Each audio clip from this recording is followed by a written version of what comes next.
রবিবার সকাল মানেই আগে একটু ডোডোকে ঘুরিয়ে আনা। ওকে ঘুরিয়ে দিয়ে আজকে আমরা চলে গিয়েছিলাম গালিফ স্ট্রিটে। রবিবার সকালে গালিফ স্ট্রিটে যে পশু পাখি মাছ গাছের বাজার বসে সেটা তো অনেকেই জানেন। আজকে সকাল সকালই বেরিয়ে পড়েছিলাম। অল্প কয়েকটা মাছ নেওয়ার ছিল, তার সঙ্গে কিছু জলজ গাছ, একটা পাখির ফিডার আর টুকটাক আরও কিছু জিনিস। ঘুরে এসে সত্যিই খুব ভালো লাগছিল। এত রকম পাখি মাছ গাছ এইসব দেখতে দেখতে সময়টা কি সুন্দর কেটে গেল। কয়েকটা নিয়ন ট্রেটটা এনেছি, সেগুলো আগে এনে জলে রাখলাম।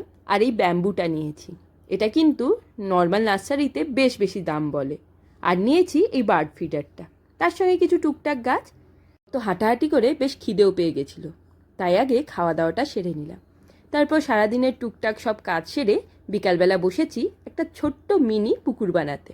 সকালে গালিফ স্ট্রিট থেকেই সব নিয়ে এসেছিলাম। পেবেল, কয়েন প্ল্যান্ট, কচুরিপানার মতো ছোট ছোট ফ্লোটিং প্ল্যান্ট, ডাকউইডের মতো ফ্লোটিং প্ল্যান্ট সব এনেছি। আর বিকালে গিয়ে পাড়ার দোকান থেকেই নিয়ে এলাম কয়েকটা গাপ্পি। আমার এই ছোট্ট পুকুরে 5টা মতো গাপ্পি ছেড়েছি। গাপ্পি ছাড়ার কারণ হলো এরা অনেক সময় স্ট্যাগনেন্ট ওয়াটারে মশা ডিম পারলে সেই লার্ভাগুলো খেয়ে নেয়। এই ছোট ছোট জিনিসগুলো করতে আমার ভীষণ ভালো লাগে।